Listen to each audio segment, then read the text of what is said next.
Thank you, thank you, thank you. Welcome to Wise the Dome TV. Today, I have a very, very special guest. I'm very excited about this one. This is Professor Laura Lewis, a professor of anthropology at Southampton University or University of Southampton.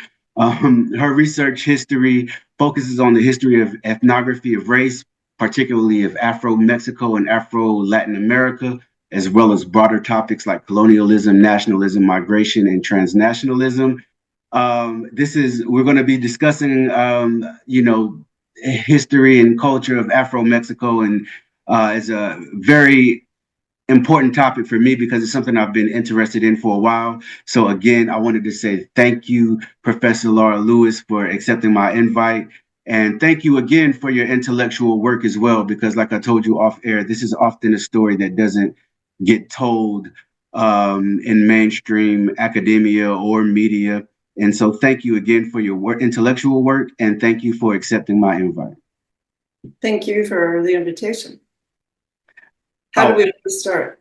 Oh, absolutely, absolutely. So if you can just introduce yourself to the audience, and we'll go from there.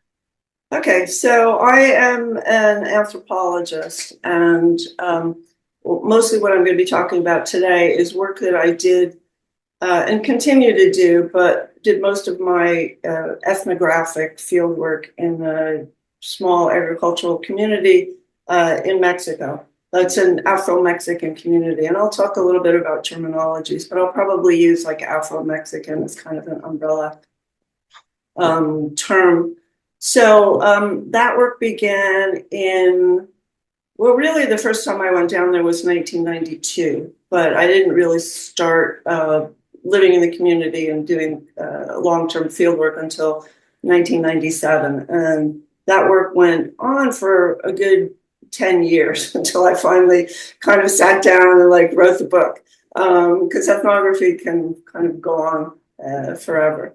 And then during that time, people from the community started migrating. Well, they'd already been migrating to California and a little bit to North Carolina. And today, most people migrate to North Carolina. And I'll talk a little bit about the history of that too. So I've also done field work in North Carolina. So I'm American, but I teach in the UK. Right now I'm in America. I'm in New York. I don't know where you are, Akeem. I'm actually in North Carolina. Oh, you're in North Carolina? Yes, I am. Where in North Carolina? Durham.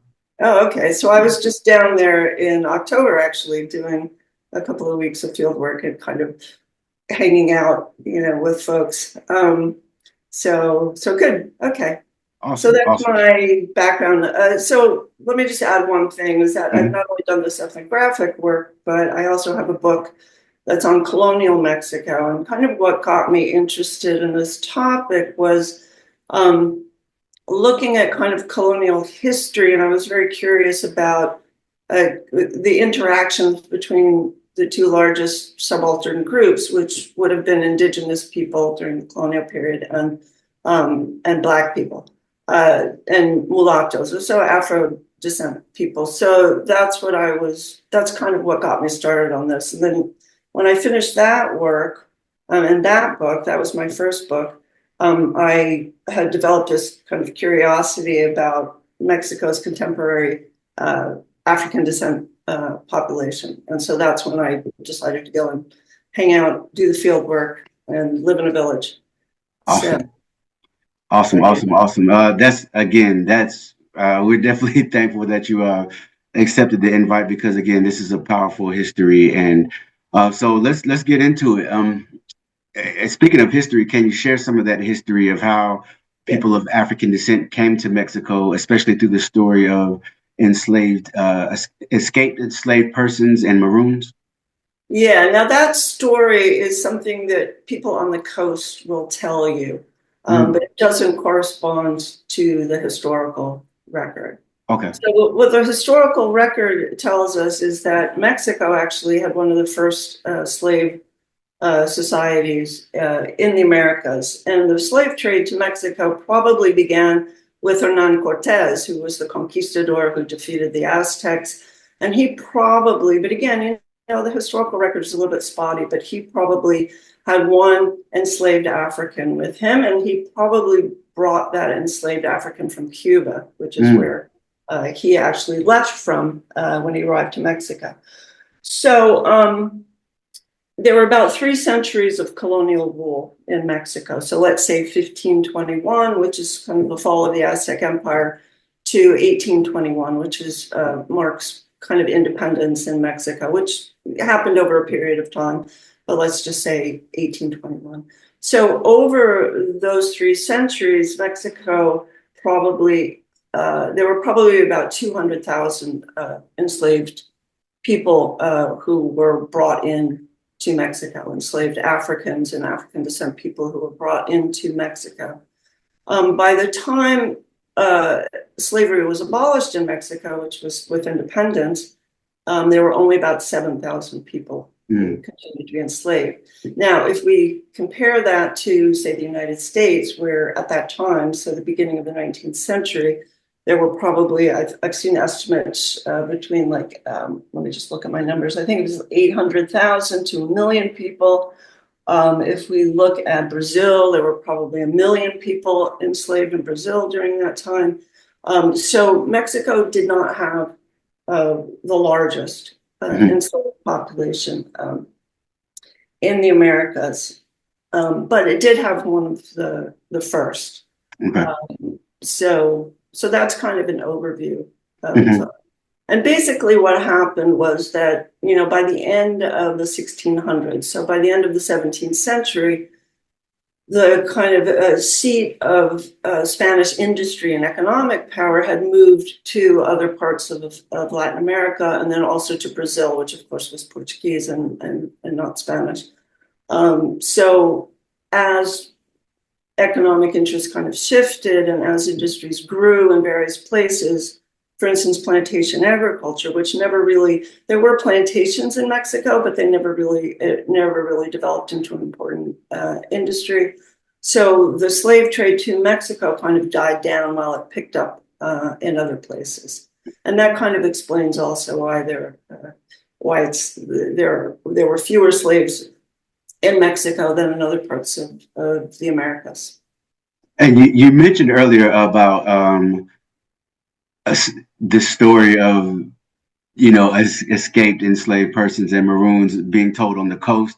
Can you talk about that some? Yeah, let me talk about that a little bit. Okay, so I work on the southern Pacific coast of Mexico, and it's this region that's called the Costa Chica, and it encompasses parts of the states of Guerrero and Oaxaca, and I work in Guerrero, near the border with Oaxaca, but in Guerrero. I don't know if you've ever heard of Guajinicuilapa.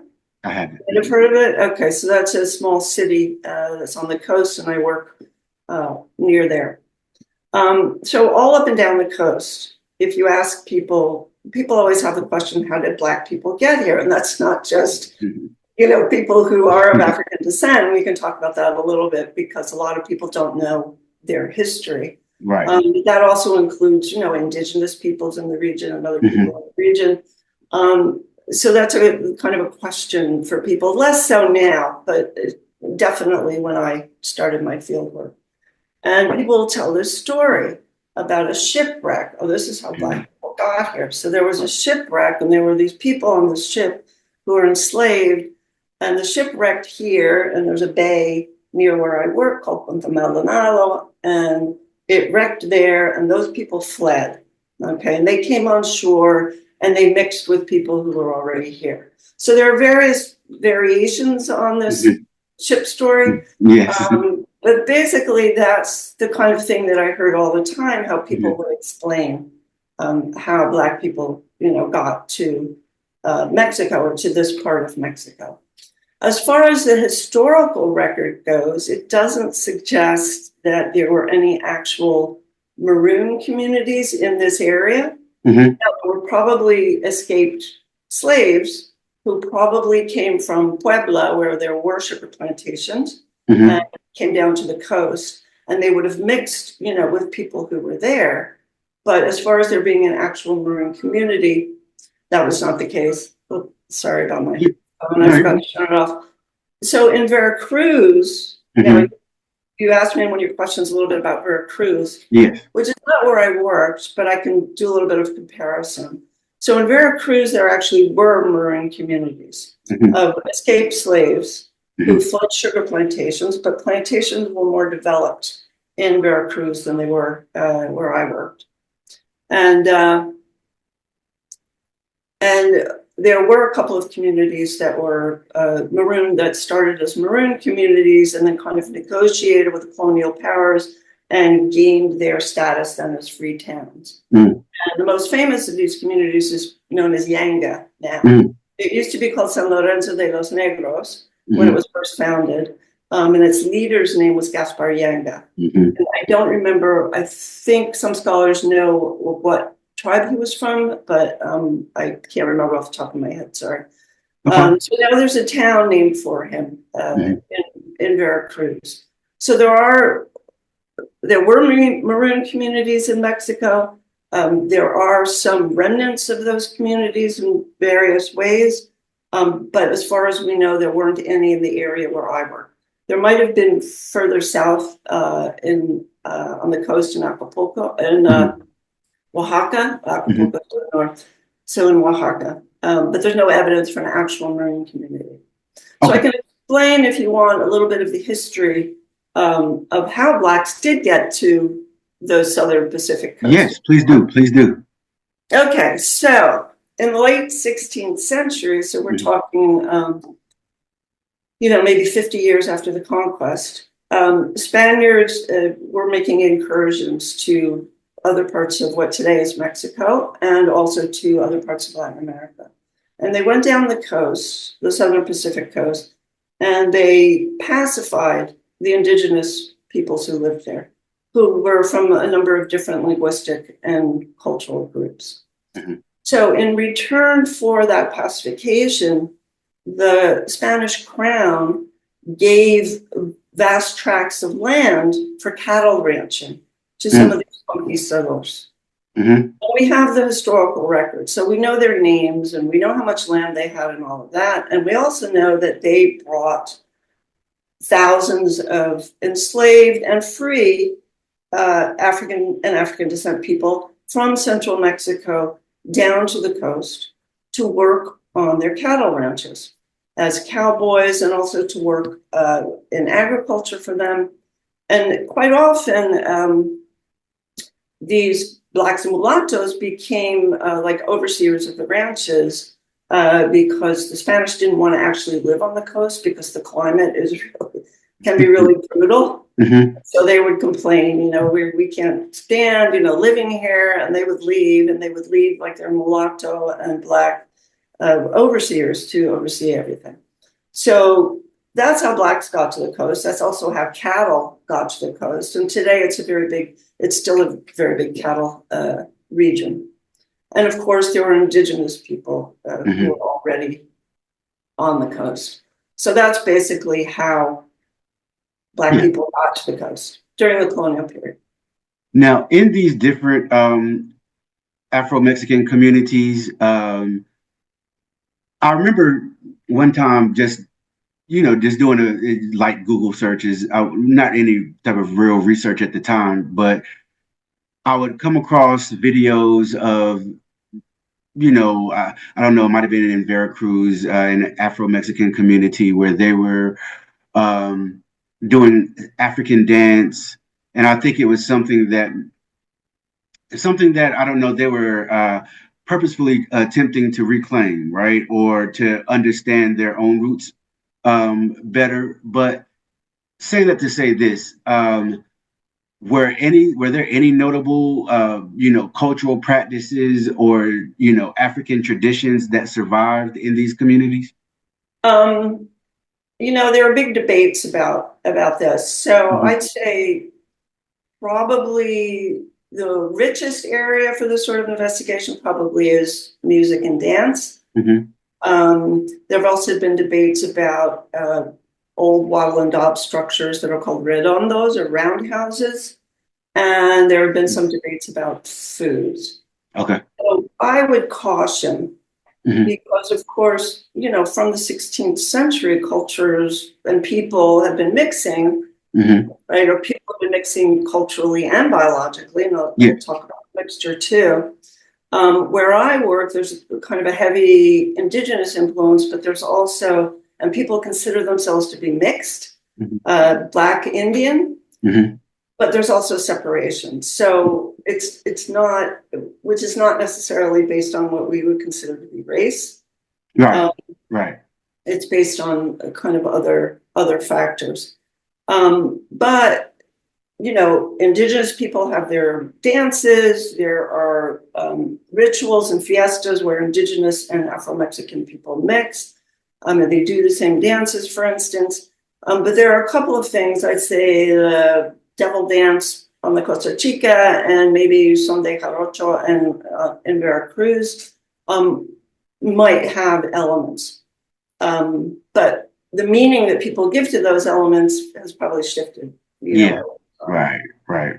And then the roundhouses, you know, I wrote about this, and I did a lot of research into them. And there's a Mixtec, which is an indigenous area up in the not far from the coast in the mountains, where people also built roundhouses. So you have to think, okay, so African and African descent people were brought from Central Mexico to this region in the 16th century, where they had to learn, you know, new agricultural techniques. They had to learn new ways of building shelters.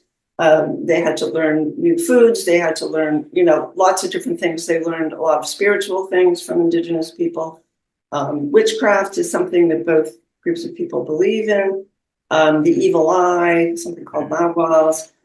So there's lots of overlap. Right. So I think we just have to be careful, first of all, in identifying specifics, you know, factors like, you know, this dance step or, you know, this rhythm or, you know, so we have to be careful of that. And also interpreting what those things mean today. Right. So yeah. Gotcha. There's certainly stuff out there if you want to look for it. Yeah. Absolutely. And so in 2020, you know, Afro-Mexicans were included on the national census for the first time. How significant was this, and what advocacy efforts or struggles led to this milestone? Okay, so the 2020 census, there were actually two things that happened before that. Well, there was a lot that happened before that. But two things that happened before that were that in 2010, there was a kind of investigation that was done by academics into race and ethnicity in various parts of Latin America. And Mexico was one of those parts, and the Costa Chica was one of those parts. And they did kind of record African descended people's responses to questions about identity and race. They went a bit deeper than the census ended up doing. And then, so that was 2010. So there's that, and people can look that up. It's called the PERLA survey, PERLA. I can't remember what that stands for, but it's easy enough to look up.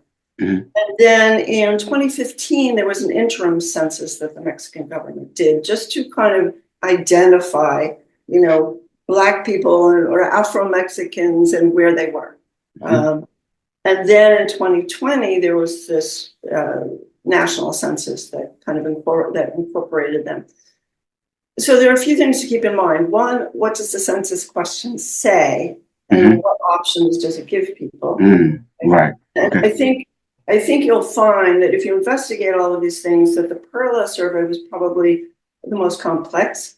You know, that people were able to choose, for instance, more than one ethno-racial identity. So some people would say I'm Black, but I'm also indigenous. Right. For some people, Black connotes mixture. Right. So yeah. So we want to look at that. You know, how were the questions? What were the questions that were asked? How were they asked? Okay. Were people able to choose? You know, was it an open question? Did the surveyors, because there's somebody there actually doing the survey, you know, how did the surveyor ask the question, you know, that kind of thing. So I think a lot of those questions are still open about how to interpret the data, because these were done so recently. And there are people that are publishing on this. Again, if I'm not a demographer and I don't really know statistics. So if anybody wants to do some research on this, there's some pretty interesting stuff out there of people who are doing kind of deep dives into this data. So the 2020 census, and then Afro-Mexicans as Afro-Mexicans were incorporated into the Constitution. They were basically incorporated into Article 2 of the Constitution and kind of grandfathered in a way under directives and things that were initially meant for Indigenous people. So there's not a lot of distinction between what Indigenous people's needs might be and what Afro-Mexican people's needs might be. So they're not in there kind of as Afro-Mexicans. They're in there as a minority group within a pluri-ethnic, pluricultural, I can't remember how they say it, nation. So it has opened up opportunities and resources and made resources easier to access, but not resources, I'd say, that are specifically targeted to Afro-Mexicans, but rather resources that are targeted to rural people and marginalized people in general, which is good, Absolutely. The other thing I'd say that a lot of these changes probably started when I started fieldwork, and I'm only saying that not because of me, but because in 1997, which is the year I started fieldwork, this was the first meeting of the Black villages on the coast of also. Now, this interesting, and I went to actually the first meeting in 1997, and then I went to subsequent meetings after that. The interesting thing about that, I think, is that at the time there was a Trinidadian priest who actually spearheaded these meetings. So he was from Trinidad and, had certain ideas from his own background about how to empower people. And that's what he was trying to do by kind of teaching people or helping people to learn about their history, trying to do kind of community level things to help people. And then out of that grew, Black Mexico, which is one of the social movements from the coast, organizations to help women, but these were all local. But I think all of this, as well as international pressure on Mexico, contributed to the recognition of Afro-Mexicans. But there's still some way to go, I would say. Yes. Did you say was Black Mexico an organization? Yeah. Okay. It was a local organization. It might still be around. Mexico Negro. It might still be around on the coast, on the Pacific coast. And I don't know about Veracruz, unfortunately. I don't know at this level what activists might have been doing. But there was certainly, beginning in the late 1990s, a lot of kind of activism growing on the coast. One thing that a lot of people, oftentimes don't take in consideration, that ideas of race vary throughout the world. Here in America, we see things black, white, but it's not always like that in other places. In Mexico, I mean, how is race even looked at? What are some racial classifications that people may not even know, are a thing there because we don't have them here? Yeah, so let me talk about that a little bit because I think it's important. I think it's important to go back to kind of demographics and how Latin America, including Mexico, was colonized as opposed to, say, the United States. So in Latin America, most of the colonizers, especially in the early period, were men. Okay? And most of the slaves that were imported were also men. Wow, right? Okay. So you have a situation, which was not the case in the United States, where you had a whole families, who came over from Britain or wherever. So, except for the Spanish parts of the United States, right. Which is a whole other, complicated thing. But let me talk about Mexico a little bit. So, one of Hernan Cortez's sons, named Martin, was actually, his mother was an indigenous woman. And this indigenous woman called Marina, I think, or La Malinche. She acted as Cortez's consort, his lover, and also as his translator. Wow. Okay. She had a son with him. His name was Martin. Now, Cortez had another son back in Spain whose name was also Martin, but he was Spanish. Martin, that was born in Mexico, was labeled a mestizo. Okay. And that was kind of the first mixed, category in Mexico. But Martin was probably born in 1522 or something. So only a year after the conquest. All right. So we immediately have the kind of development of these mixed categories in Mexico. The most prominent one being mestizo, which was meant to designate somebody whose parents were Spanish and indigenous. Okay. And usually that would be the man who would be Spanish and the woman who would be indigenous. Then another mixed category was mulatto. Mulatto was meant to designate somebody whose one parent was Spanish and the other was Black. However, what I also found in the historical record is that it was used to designate somebody with one Black and one Indian parent. Okay. And just for the audience, I use these terms. So in the colonial period, the term Black, negro, was used, and the term Indio, meaning Indian, was used, and the term Espanol was used. So those were like the three main categories of people, and those are kind of the categories that I'm going to use for the colonial period. So eventually you get mixtures of mixtures, and you get this kind of proliferation of these ethno-racial labels. And so then you have mestizos, and you have mulattoes, and you have parlos, and you have coyotes, and you have lobos, and you have all these terminologies, but most of them were not used in kind of the day-to-day. Right. Okay. And even in the judicial record. So if you look in the judicial record, I spent 2 years for my first book just reading Inquisition records from the 16th century, sitting in the Mexican National Archives. So I'm very familiar with these terms and what was in there. So eventually, terms developed, let's say for the Black Indian mixture, since that's the one that I've kind of focused on in my historical and ethnographic work, words like parlo, or because I've seen that used in Cuba as well. I've seen that used in Cuba as well. Yes, but it might mean something different. So, for instance, one of the terms that's used on the coast where I do my ethnographic work is moreno. Now, moreno, if you just translate it into English, it just means brown or dark skinned.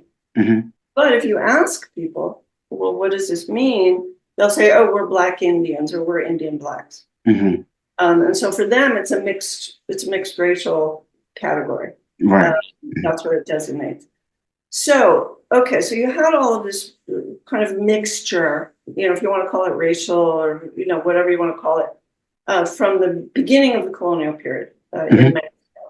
And when Mexico was gaining its independence and was kind of developing a national identity, it partly did that around this idea of mixture. So Mexico was always said to be like a mestizo nation. However, you'll notice mestizo, Spanish, indigenous. So what that did was it excluded. Right. So there was this long period of exclusion of African descended people from Mexican national ideology and really from the Mexican consciousness. Because most Mexicans would probably self-identify as mestizo. Right. And a lot more people would identify as indigenous than would identify as Black. So again, this is another reason why the census and, those were important. Even if the numbers aren't necessarily accurate, 2% of the population or something like that, they make the population visible. Yes. And that's really important. And that was not the case for most of the, the 20th century, right up through the 20th century.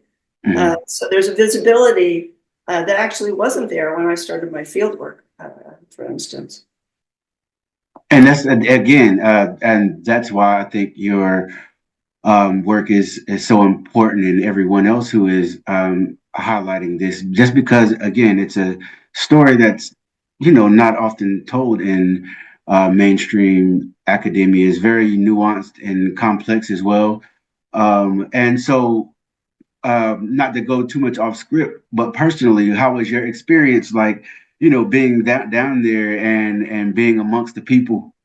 It was great. I mean, yeah, I loved it. I mean, I still love it.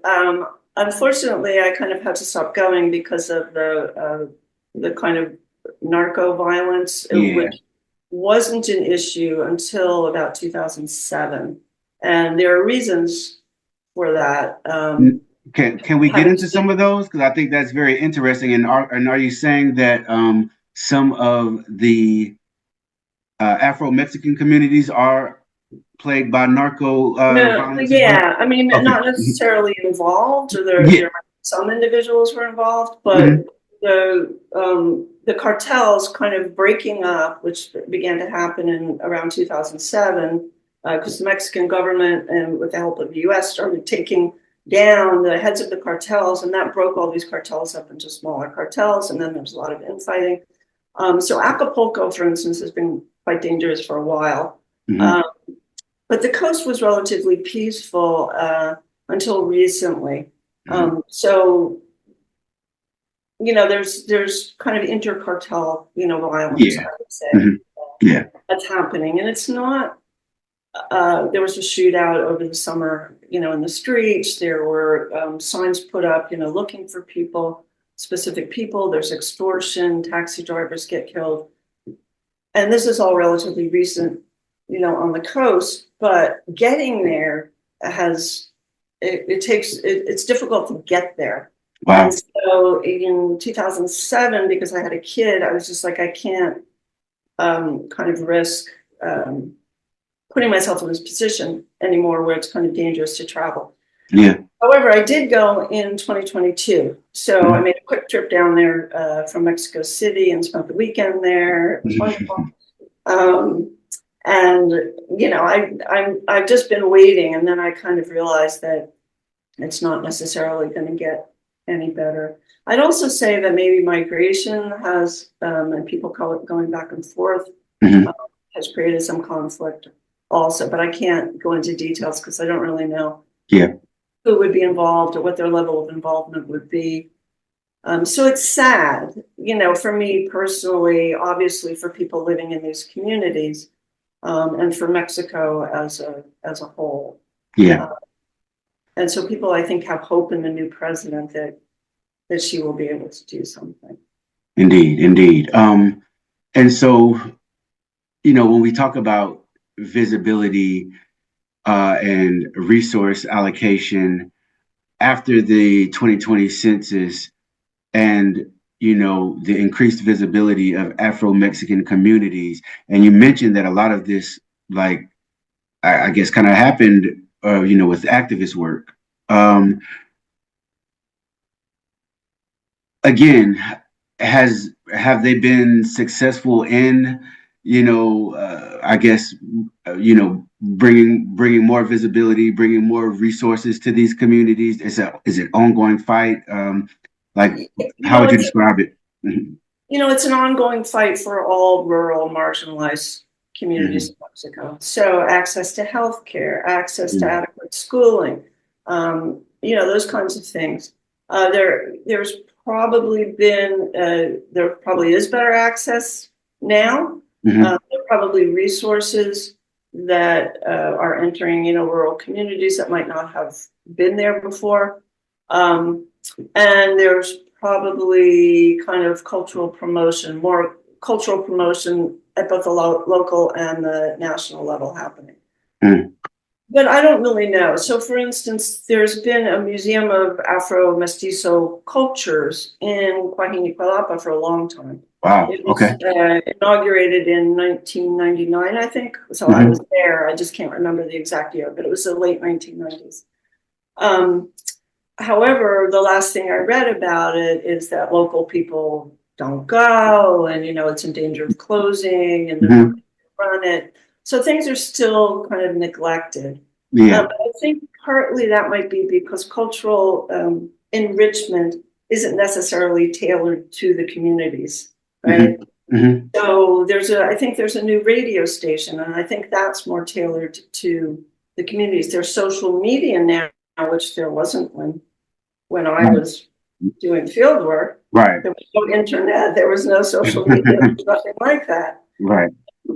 So people are able to keep in touch and talk to each other. And I'm connected to everybody in one way or another.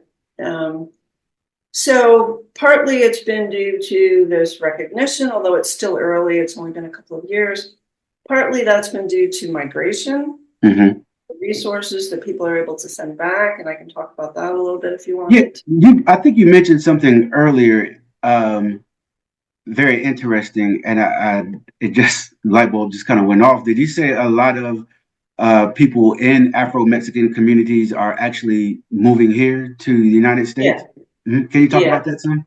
Yeah, let me talk a little bit about the history of that, because it's actually a fairly interesting history. So people from the Costa Chica, from the Southern Pacific coast, they don't have as long a migration history as people from other parts of Mexico. Why is this? Okay, well, let me back up a little bit. Remember I talked about those large landowners during the colonial period? Okay, so after the Mexican Revolution, which was at the beginning of the 20th century, the Mexican state took those large land holdings and broke them up and gave them to communities that had been tied to landowners. Now, after the colonial period, of course, those landowners were white. And the final landowner, before the land was broken up, where I work, was a white American guy named Charles Millick. So Miller's lands were broken up and they were parceled out. People have actually relatively good land. It's very fertile. And, one of the reasons why it's very good is because that's what, the colonists wanted, is good land. So they actually have pretty good land. And I think that's one of the things that kept people from migrating. Another thing was transportation. There was not a road down the coast until the mid-1960s. Okay, so that also kept a lot of people in place. It was very difficult to get to Acapulco, never mind, to Mexico City. So when the road was finished in the mid-1960s, and migration kind of began, it began because, and this is another interesting little historical thing, since we were talking about roundhouses. Yes. We were talking about roundhouses before. So basically, in the 1970s, the Mexican government came in and started building schoolhouses.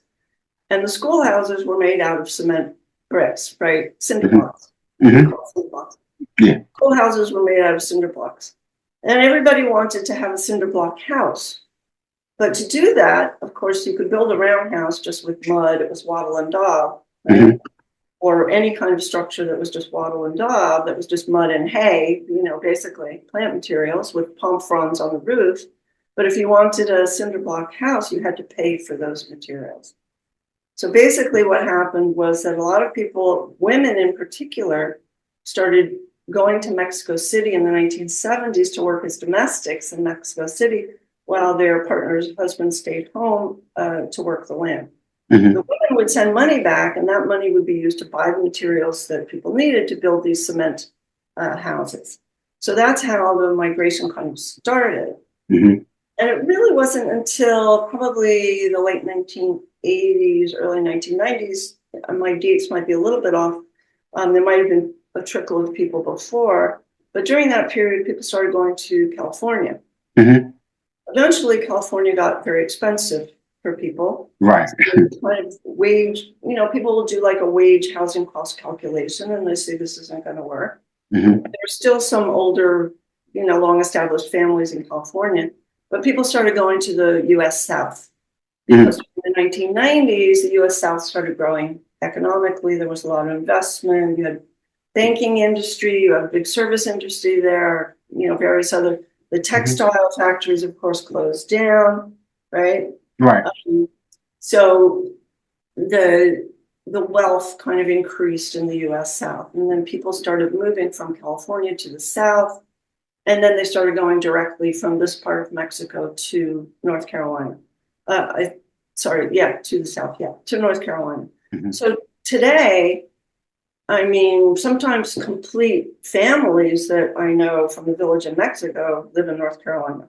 Wow. Or the kids will live there, and they're older Mhm. now, of course. You know, I've known some folks since they were 2 years old, you Yeah. know, some since they were Mhm. 12, and they now have children of their own, and they live in North Carolina. Is there a certain part of North Carolina they are coming to, or just kind of all over?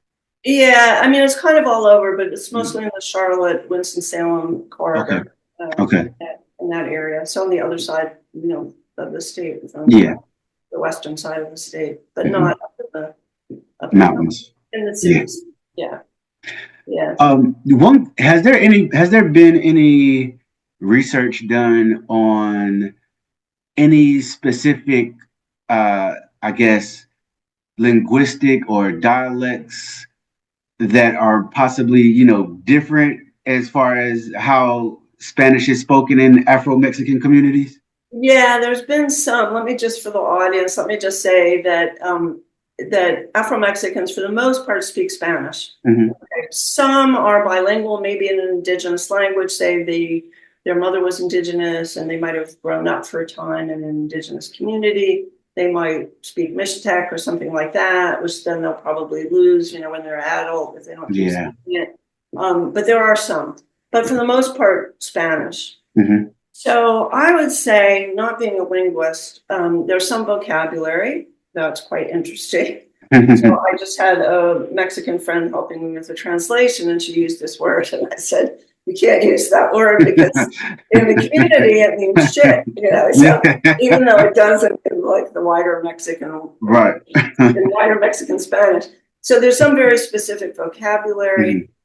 It's Spanish, but it's used maybe differently in the community. The accent is quite different. When I first got there, I had to kind of listen really hard to figure out what people were saying. Um, Mhm. but it's still Spanish. It's just that it was an accent that I wasn't used to. Yeah. Um, because people are rural, you know, for the most part, what I would say is yes, they do get denigrated for the way they speak Spanish, but it's because they're speaking a kind of rural Spanish. Mm. And that will happen to indigenous people too. Yeah. So Yeah. that's not special to them. But as far as I know, there's nothing kind of linguistically that really sets them apart from other rural people. Again, I could be wrong, but I've looked into like the etymology. There's Mhm. a lot of indigenous admixture. So, for Mhm. instance, the main municipal seat in the region where I work is called Quahini, Mhm. which is a Nawa Indian term meaning the place of the Quahini quilt trees. Right. And Wow. so there's quite a bit of indigenous kind of admixture, which, you know, makes sense because it's a Of course. heavily indigenous as well as black area. Absolutely. Absolutely. Are most and you get it. All right. So I'd like to ask for both communities because I know that there's obviously a lot of overlap between indigenous communities and Afro-Mexican communities. Are the spiritual practice most of them are practice Catholicism, or do they have a range of different religious ideas? Yeah, it's kind of interesting. Probably, you know, I can say from my experience in my community that when I did my field work there, the community was heavily Catholic, but there were some Protestant evangelical Hmm. churches. Now, but I think one of the things that's important to understand is that in Mexico, especially in rural communities, but also nationally, a lot of the fiesta days are saints' days. Hmm. So if you're not Catholic and you don't want to practice, you know, you don't want to participate, and you're in a small community, people will say to you, "Well, you have to, or you can't be a member of this community anymore," Mm. because Wow. this is what holds our community together Yes. are Yes. these saints days. So if Hmm. we don't have the fiesta for Santiago and we don't have the fiesta for San Nicolas and you don't participate and you don't take on your responsibility and everybody decides that they're not going to participate for one reason or another, then we won't have a community anymore. So I Right. think it's really important to keep in mind that Catholicism is kind of the the glue in a sense that holds communities together. But within that, people will have various practices. Mm-hmm. So, for instance, in Winston-Salem, I just went to a Pentecostal service with some folks that I know. It was a 3.5-hour service.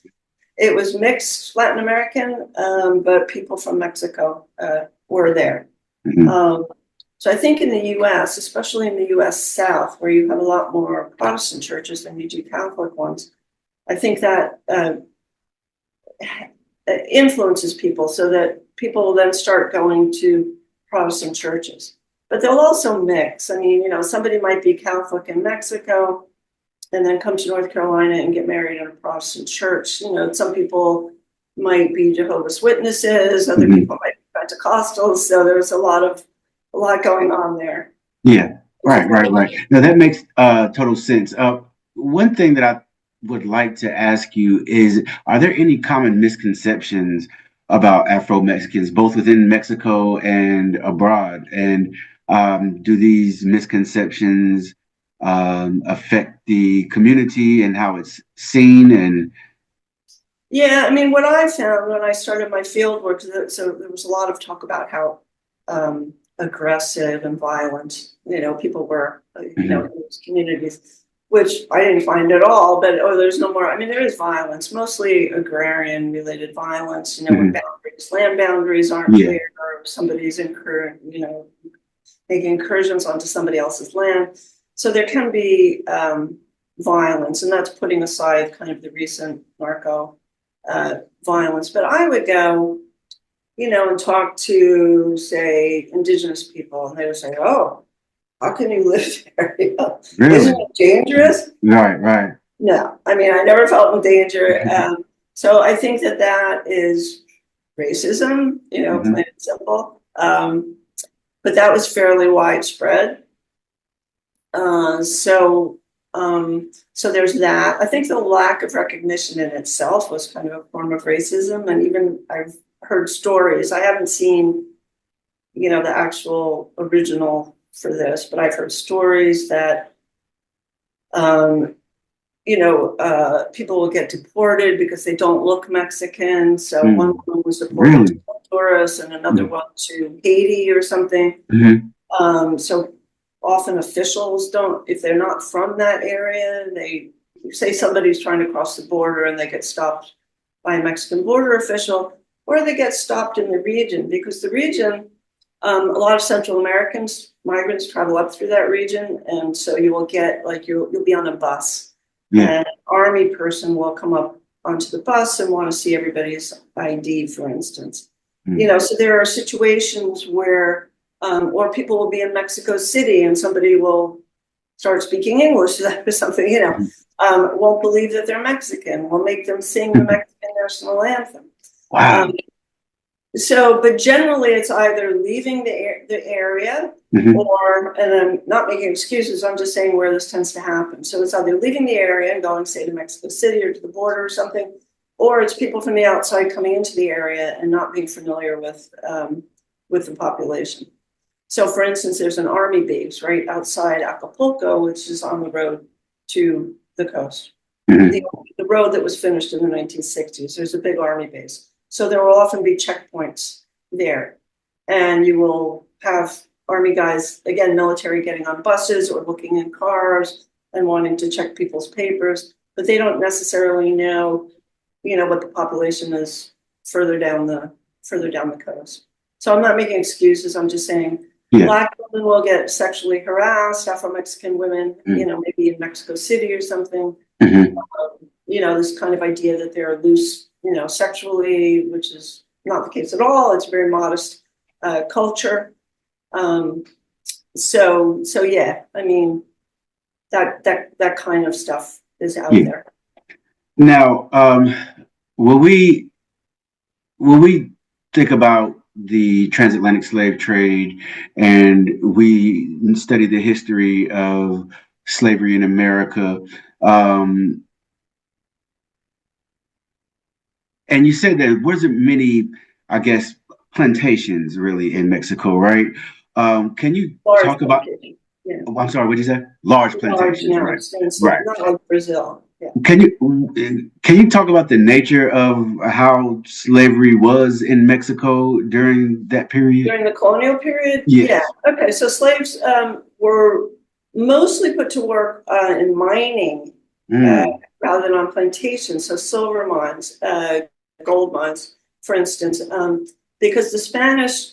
So there's okay. So there's some complications to this, right? So when the Spanish entered New Spain, the indigenous population was somewhere around 25 million people.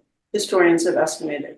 By the mm, end of the 16th century, it was down to about 1 million people. mm, Okay, so the indigenous population was completely decimated. And that was because of diseases that they have no immunity to. That was because of overwork. And it was because of forced labor and what we would call ethnocide, which is basically the killing of your culture and mm, your communities.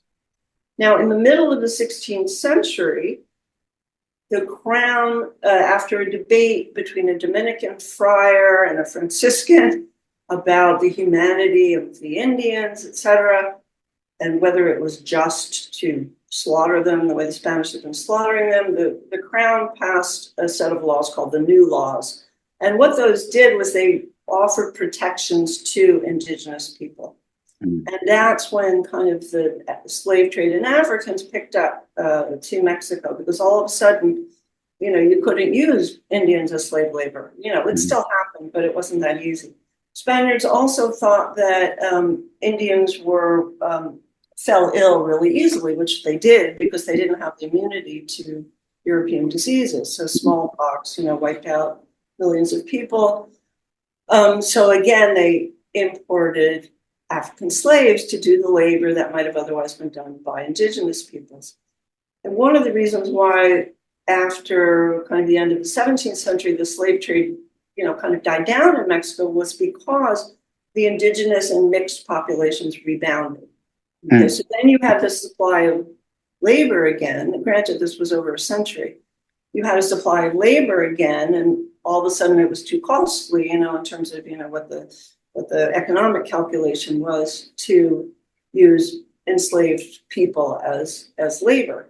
mhm, Um, so there was that complication too. So slaves worked in the mines, which is what I sort of started out with.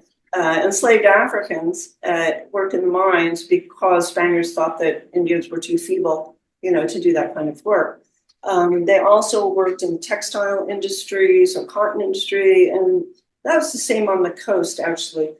They also worked in domestic, capacities, in households.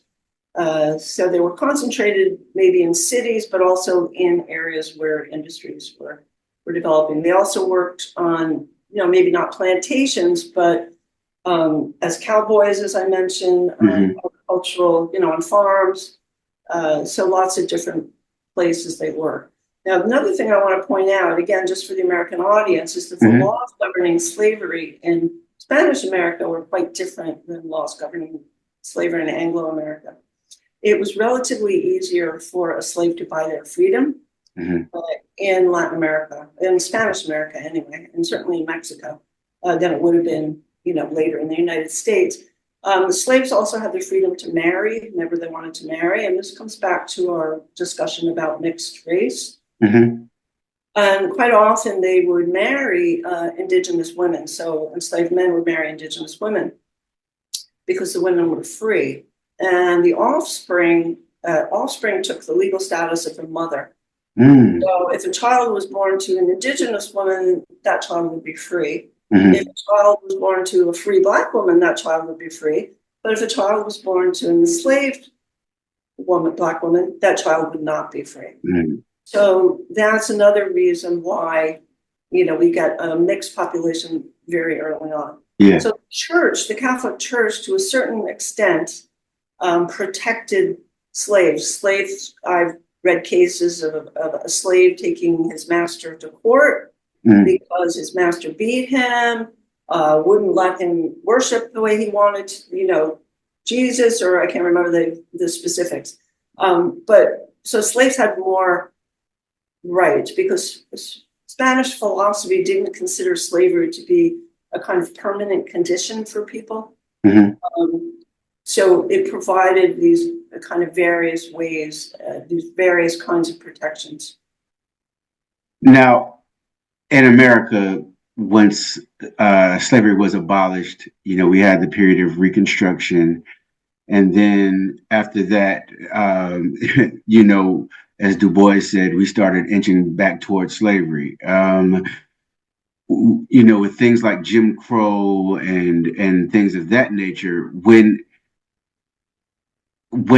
slavery was abolished in Spanish Mexico, what was life like for Afro-Mexicans after slavery was abolished? Well, I mean, I can tell you. So where I work, for instance, after, I'd say in the 19th century, Afro-Mexicans were still working for large landowners because they owned the land. So there wasn't this immediate breaking up of the land, for instance. That didn't happen until a century later. That was after the revolution. So throughout the 19th century, there's still, in fact, the president of Mexico at the time, Porfirio Diaz, was a dictator. I guess it was middle of the 19th century. He actually kind of encouraged foreign investment. He encouraged monopolies, things like that. So for Afro-Mexicans, most of whom would have been rural, living in rural areas, their lives probably pretty much went on as they didn't change much, from the colonial period.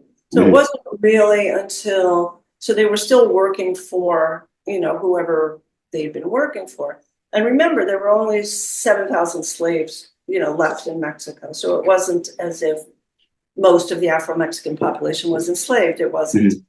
So they would have been, paid to be a cowboy. They would have had a small plot of land, to grow, edibles with their families.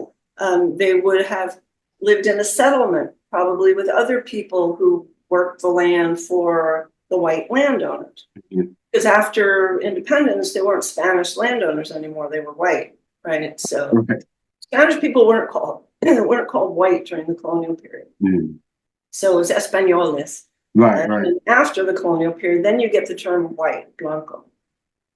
Now, in the Texas Revolution, rebelled against when I guess Texas settlers rebelled against Mexican rule. Were there any Afro-Mexicans in the Mexican military? So there were militias that were called the Pardo militias. Maybe you've heard of them. And so that was another way for, during independence, the independence wars, that was one way for maybe enslaved people to buy their freedom, but it was also a way to get a salary. And so a lot of Afro-Mexicans, well, they were Pardo militias. That's what, they were specifically, Afro-Mexican. So where I work, for instance, there was a Pardo militia on the coast. And a lot of people fought for, the crown also. So there was a lot of conflict, during this period. As far as Texas goes, I don't know. I do know that kind of part of the Underground Railroad went to Mexico. And I do know that there were enslaved people who escaped the United States who went to Mexico. Probably ending up in northern Mexico, because there are areas of the country that have relatively high Black populations, apart from the Pacific coast and the Gulf Coast, because Veracruz is on the Gulf Coast. So like Zacatecas, I think. So some parts of northern Mexico. I don't know a lot about that history. I know that other people have done work on it. But Mexico was kind of seen as a haven, I think, in the 19th century. For Black people, because there wasn't the oppression in Mexico that there was, in the United States. And there was emancipation had happened. So there wasn't any danger of being, repatriated or enslaved in Mexico. I was also just reading about St. Augustine in Florida, which was Spanish until the middle of the 19th century or something. Okay. And there were free people communities there. Fort Mosaic. And there was conflict, between the sort of Spanish system and the Anglo, if you can call it that, system, where I think those communities were protected when the Spanish handed over Florida to what was the United States, I guess by that time.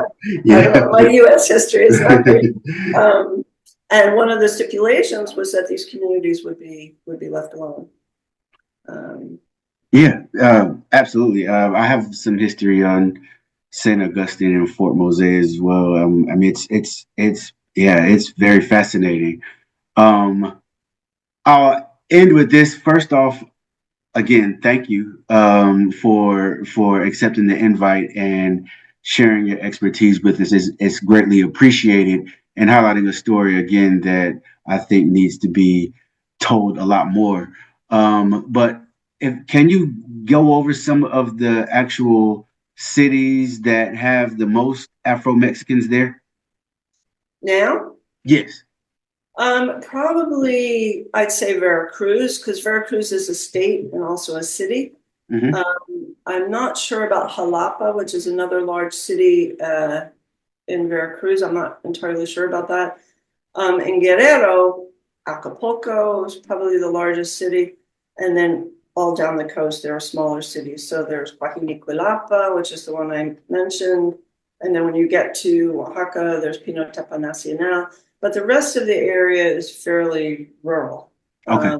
And most, if people want to do some research, most of the Afro-Mexican communities on the coast are next to the ocean. So they're on the belt, what we call the coastal belt. Okay. Whereas up in the mountains, it's more indigenous. Okay. And the cities tend to be dominated both by Afro-Mexicans and I'd say like white people or mestizos. Okay. So people on the coast, Afro-Mexicans refer to mestizos as whites. So, I mean, not as white as I am white, because there's gradations of everything. So there's gradations of blackness, there's gradations of indigeneity or Indianness, there's gradations of whiteness. But that's basically the way it looks on the coast. And then maybe now in Mexico City, I mean, definitely not when I lived there in the 1980s. I don't think back then there were a lot of Afro-Mexicans in Mexico City. Maybe now there are more. Cuernavaca, I know of people from the coast who live in Cuernavaca. Whether there's an actual kind of concentration, I'm not really sure. Basically, urban areas where, any Mexican would live. So maybe San Luis Potosí, Los Calientes, I think. So yeah. Absolutely. Well, again, this has been a great conversation. I really appreciate it. The links to your work will be and are in the description. Again, thank you for coming to Wise the Dome TV, and it's been a pleasure. Well, I want to thank you because I feel like I talked too much. I didn't let you go. That's why I brought you. That's why I brought you. But I can do that. I kind of forgot. But anyway, this was really nice. I really enjoyed it. And I did too. I hope the audience gets something out of it and does their research, because there's a lot of stuff out there. Absolutely. To read. So, okay. Absolutely. And thank you.